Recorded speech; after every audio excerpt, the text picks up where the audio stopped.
ایک دفعہ کا ذکر ہے کہ کسی قبیلے کا سردار اپنے گھوڑے پر سوار تنہا صحرا میں سفر کر رہا تھا۔ سفر کے دوران اس نے دیکھا کہ ایک شخص ریت میں دھنسا ہوا ہے۔ سردار نے گھوڑا روکا، نیچے اترا، اس شخص کے جسم پر سے ریت ہٹائی تو دیکھا کہ وہ جو کوئی بھی تھا بے ہوش ہو چکا تھا۔ سردار نے اسے ہلایا جلایا، وہ نیم واں آنکھوں کے ساتھ پانی پانی پکارنے لگا اور کہنے لگا، پیاس سے میرا حلق اور میری زبان کسی سوکھے ہوئے چمڑے کی طرح اکڑ چکی ہے، اگر پانی نہ پیا تو مر جاؤں گا۔ سردار نے سوچا کہ وضاحت سے اجنبی دکھائی دینے والا شخص جو ارد گرد کے کسی بھی قبیلے سے تعلق نہیں رکھتا، پتہ نہیں کب سے یہاں ہے اور بے یار و مددگار پڑا ہے۔ اس نے جلدی سے گھوڑے کی زین کے ساتھ لٹکی ہوئی چھاگل اتاری اور اس اجنبی کے ہونٹوں سے لگا کر اس کی پیاس بجھانے لگا۔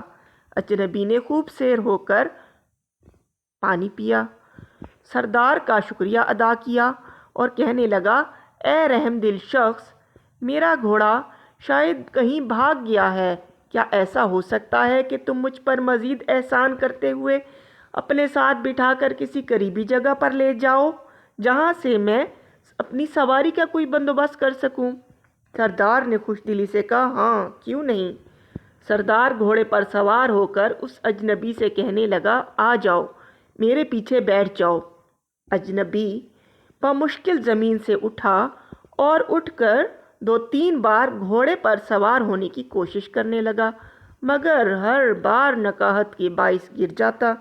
وہ سردار سے کہنے لگا، اس سنگ دل صحرا نے میرے جسم سے ساری طاقت نچوڑ لی ہے، برائے مہربانی کیا ایسا ہو سکتا ہے کہ آپ اتریں اور گھوڑے پر سوار ہونے میں میری مدد کریں؟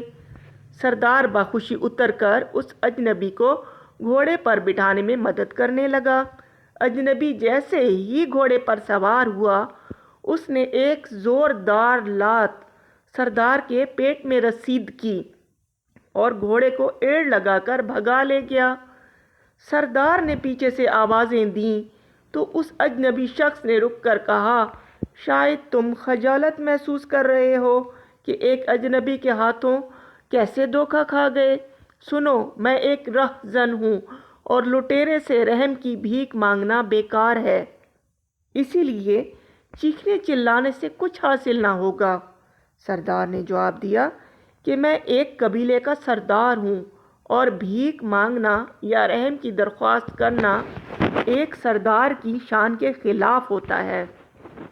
میں فقط یہ کہنا چاہتا ہوں کہ بات میری شرمندگی کی نہیں، بلکہ تم جس منڈی میں اس گھوڑے کو فروخت کرنے جاؤ گے تو اس نایاب نسل کے گھوڑے کے متعلق لوگ تم سے ضرور پوچھیں گے، تو انہیں میرا بتانا کہ فلاں قبیلے کے فلاں سردار نے مجھے تحفتاً دیا تھا۔